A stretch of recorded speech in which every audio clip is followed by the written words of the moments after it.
Thanks everyone for tuning in for Coast to Coast following round 8's game against the Demons. I'm joined by AFL.com.au reporter from WA, Nathan Schmook. Great to have you back. It's been a while. I thought you were just going to return with all the magic, come half-time, really up and about, but unfortunately another L on the cards and you're here to break it down with me. How you doing? Yeah, I'm well, mate. I tipped the Eagles coming in at halftime. I was feeling pretty good about it. I thought, the club was on the right track and the second quarter had been outstanding, but no luck. And here we are breaking down another loss. Now, well, half-time I saw after the 3-goal momentum swing where you've got Jaden Hunt banging check sides through and karate kicking celebrations and the crowd's given them a standing ovation as they're coming off the field. I don't know if it's half we're up to get a beer or we might as well clap while you're coming off anyway. But no, that felt genuine. That felt like, this is probably the best, little 10 minutes of footy that the team had played this season, maybe apart from that Brisbane game. So I reckon the fans were really impressed with what they saw. But it was deja vu from that Bombers performance, right? It's hitting half-time, full of confidence, full of run, and then the third quarter, it's a 5-goal-2 result, and then on the weekend against the Demons, a replica, 7-2. So there's obviously a bit of breakdown as the game is wearing on at the moment. Yeah, and that might be youth. It might be just the circumstances of the game, but I thought the intensity really went up in that third quarter, and Melbourne handled it better. They were up for it. They were up for the physicality of the game, and they were sharper. I thought there were a lot of times where players played on and really caught West Coast napping. Think about the goals to Chandler particularly, and I thought that was an issue for West Coast, that they weren't sort of up for that intensity of the game the more that quarter went on. And it was probably red time goals as well. I think there were 3 or 4 red time goals that took it from an 8-point game up to a 29-point game at the last change. Well, it was West Coast's ineptitude in the clearance department that really hurt them all game. Demons were just well and truly on top, and that clearance battle and having the ball living in your back half. McWalter just conceded post-game that you're just not going to win realistically if it's living in your back half for such a great deal of time. And West Coast, I think, equaled a lowest clearance count in a quarter since 2010. So not a stat you really want to bring up again, is it? No, it's not. And there were positives in that clearance area. I think first half, Elijah Hewitt, he probably led the team. I think he had 2 clearances at half-time, which was better than anyone else on the ground. And there were senior midfielders in there again that weren't getting it done. So individuals like him really pulled their weight, but others didn't. And Jack Hutchinson, he didn't go in there, so that was an issue as well. He's been one of the bright spots through this start to the season as a centre bounce midfielder, a big body. So there was a bit of change in there, and the guys that were in there didn't get it done. Big Archer Reid going down in the third quarter, about halfway through it, no contact. I think the crowd, certainly the press box, immediately thought Achilles, but he's ended up grabbing the front of his ankle. And I remember going to the bathroom in a bit of rage thinking, wow, I can't believe this has happened. A bit of Sophie's choice going on for me. I thought, you know what? I couldn't really, it was 1 point in the margin of that case. I could not care if we lose this game or not. Yeah. Give me a loss over an Archer Reid 12-month rehabilitation for whatever has just gone on there. He's returned to the field to play the game. Just an absolute miracle and a collective sigh of relief for all West Coast fans. I reckon I'd started writing Achilles. It just looked like that typical try and push off, someone's kicked you type injury when no one else was around him. So, I was shocked when I saw him come back on the ground. But you definitely take the next 12 months of Archer Reid's footy over a win at this stage in the rebuild. I mean, as hard as that is to say, as much as the club would want to win, as much as fans would want to win, and as much as Andrew McWalter would want his first win as the club's coach, Archer Reid's the most promising young key forward that the club's got, and 12 months of development, you take that every day of the week. Well, to put him in the Hewitt situation, right? We're only really seeing Elijah Hewitt in his first proper full season, touch wood at the moment, because these injuries, if they extend beyond a few months,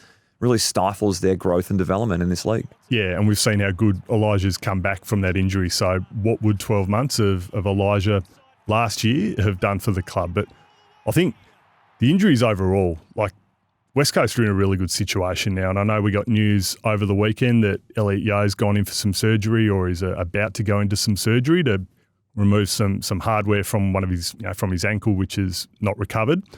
But overall, I think Matt Innes, the high-performance manager, and his team have done a fantastic job. You look at the injury list now, and you've just got Campbell Chesser there 3 to 4 weeks. We know that Dom's out for the season. And then maybe McGovern is probably the only one that's going to be added to that with the concussion protocol. So, really good space, the injuries at least for West Coast. And anyone who can remember the pandemic and the injury issues that flowed on from there would understand how different this is for the club compared to a few years ago. Unrecognisable. It was absolute disastrous years back, so credit to the team, as you say. So we've got a couple of decisions to make at the selection table. McGovern fails his concussion test, the HIA on field, so he's on the sidelines supporting harder than most in the stands, which was epic to see. But then you've got the 5th AFL debutant this season, Bo Allen, the highest draft pick that West Coast had. The interrupted start to his AFL career is going to be missing the Tigers next week. Offered a week from careless, medium impact, high contact, probably there when you take your eye off the ball and have a swing and cop someone in the head. Great that he played on. Maybe that saved him some weeks down the track from it being severe. But he showed glimpses with some speed and agility around the contest, which he was doing at waffle level and was starting to translate in. But the selection table, you had 17 AFL-listed players take part in the first waffle win of the season against South Fremantle, the unbeaten Bulldogs on their home deck. So what are you thinking of some of the levers that can be pulled come Thursday at team selection? Well, I think we go back to the midfield, and the midfield being beaten so badly that maybe it is about more change in there. And I know that Andrew McQualter spoke about the amount of roles that they're changing, the selections that are changing, players that have been in and out of the team through form, injury, suspension. But I think we're probably at a point where you do go back to a few of those young guys. Clay Hall was outstanding in the waffle win, 30 disposals. He's a big body that could come in. We've seen him do it against Brisbane. So you turn to him against the Tigers. Tom Gross, he's been out of the team. He's played a game as a substitute. I think it would be worth getting him back into the midfield. Tyrell Jewell was really impressive in that game. So if you bring him back onto a wing, maybe that gets Hutchinson back into the centre square. So if players aren't getting it done in the midfield, we've seen Andrew McQualter's willing to really be ruthless at selection and have standards there. So I think they're the guys that you're probably looking at. And I mean, Tyler Brockman was an interesting one coming into the midfield in the second half. I thought he was really good and had, I think it was 8 centre bounce attendances in the last quarter and probably 5 clearances through the second half, which was a team high. So yeah, I think he played some footy in there in the waffle, and particularly the Perth game or the Subi game on the home deck here at MRP, put him around the ball and has lightning speed breaking away from the contest. So I'm glad they persisted with that and said, let's give him a go late in the game when the result was getting a bit out of hand. Looked good, didn't it? And it's probably about who you put around him. If he's going to play in the midfield, he's going to have the fast feet. So do you put the bigger bodies around him? That's going to be, I guess, the discussion for the midfield coaches, for Andrew McQualter this week is, how do we use Brockman as a midfielder and make sure that we get a positive out of it? Harry Edwards missed the game in the waffle with an ankle complaint, so it's a matter of whether you have Harry return or whether you give the nod to a Rhett Bazzo, who's been showing a bit of form down there. I think he won the trademark player of the week last week, and then you've got Sandy Brock, who doesn't look out of place down there whatsoever. And then who is going to support Oscar Allen down 100th game playing defence, had some good moments, was a bit fumbly, but is starting to read the play a bit better. But he needs a sparring partner with Gov out now. Isn't it strange that suddenly Oscar Allen's the best available key defender, and credit to him. I thought he played the role really well and looked more and more comfortable as the game went on. So Sandy Brock is probably the guy that's going to get another shot, I think, as his sidekick. So we'll see if he can get the job done again. Well, it's the Tigers this weekend, so Eagles fans, don't forget that the charter flights for 2025 are absolutely up and going. So jump on the plane with the team. Why not make it this weekend? I mean, be a part of perhaps the club's first win of the season. Head to eagleshospitality.com.au. They've got great coterie group options for Eastern fans. Don't forget to also be voting for the Fan MVP Award. Now, while the wins aren't exactly pouring in right now, there are still plenty of great on-field performances worth rewarding. So, reward yourself while you're at it. You can win $100 Superstore voucher or a couple of tickets to the John Worsfold medal. You can chat with me and Schmooky, hit the dance floor with the two of us. No doubt we'll be raging come the end of the night. You can do that at win.wce.com.au to place your Fan MVP vote. Now, Schmooky, before we finish, a couple more topics. Big week, I'd say, for Jack Graham and Liam Baker on the horizon, playing their old side on the G, the team's only game at the MCG for 2025. I know they had the preseason hit out at MRP, which might have got some of the cobwebs and niceties out of the way for niceties the two boys. Or sledges. Either one or. or the other. Rate their introduction into the West Coast Eagles team.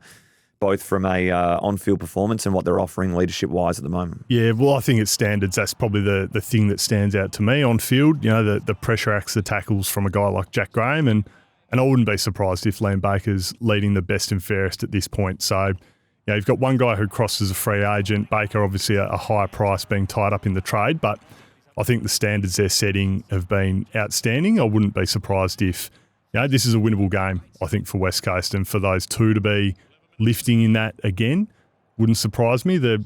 I think skill issues have been across the board. So, yeah, that's going to lift. You know, you would hope that's going to lift, but I think so far I'd give both of those guys a tick.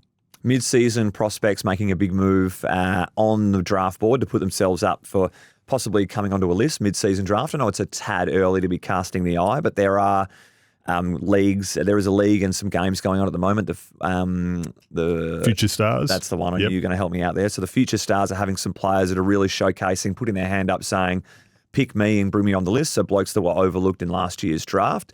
This Sam Toner, who's kicked back-to-back 4-goal hauls, I think. He's a Dandenong Stingray and Richmond VFL player at the moment, is maybe leading the front.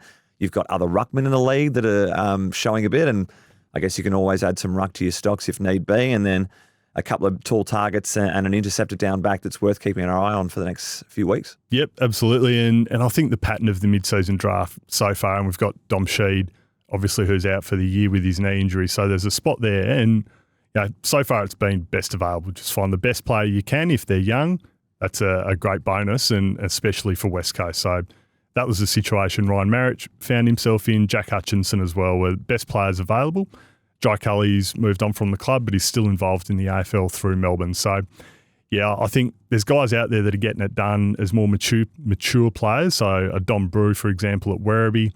Yeah, but is that going to be the best solution for West Coast? So we talk about the Perth Demons and a couple of the midfielders are doing well. Same sort of scenario, right? Do you want to pick proven midfielders that have had their chance at AFL level that are dominating on the year below, or a West Coast list trajectory at the moment to not try and hit that mark and go for young and see if they can unearth a gem? Yeah, so Charlie Constable and Brandon Parfitt, obviously the two there at the Perth Demons, who are playing some really high-level footy and winning plenty of the ball. So, yeah, I would argue that the situation West Coast is in at the moment, you're better off looking young, you're better off giving those opportunities to Clay Hall, to Tom Gross to get in the centre square and really learn their craft. But, yeah, having another big-bodied, strong midfielder isn't going to hurt the club either. All right, just to finish up, it was Aussie's 200th flight on the weekend. She did it proud. She didn't go walkabouts. It was Woosha who opened the door for her, which was so fitting, seeing as though she made her debut back in 2007 when Woosh was well and truly at the helm. So sadly, Aussie didn't get a berth at the Mad Monday at 2006. She came a bit late. I'm sure she would have starred at such an event at Steve's Pub, but Yvonne Sitko and all the workers they have there at WA Birds of Prey Centre doing a tremendous job at rehabilitating and educating the public. But you shed a tear when Aussie went around the stadium? Oh, absolutely. It wasn't long enough from Aussie, was it? It was a shorter flight, but I mean, that's crept into her game. Aussie, she's a bit more inconsistent with the way that she goes around, but I mean, I'm always looking out for Aussie to go rogue. I think last year when she went rogue and started just setting up in the stands was probably a highlight for me. I do enjoy it when she does that. I was more astounded that they've got the understudy waiting. So they've got Walich, the younger bird, that's there in case Aussie goes proper rogue and disappears for even longer. And it's, we've got the next in line, the succession plan. Yep. No, hopefully she gets a chance soon because you don't want to flying east for more opportunities. I wonder if Walich gets a look at Aussie and says, what do you mean she gets to do that at stadium? Well, I'm in a box the whole time. Any danger we can swap it up every now and then, but doubtful. Schmooky, I appreciate you coming in on Monday to discuss everything. Hopefully next time can be around W's, the next Optus game. Try and be the rabbit's foot for us and bring us to 4 points. Let's hope so. Cheers, Umper.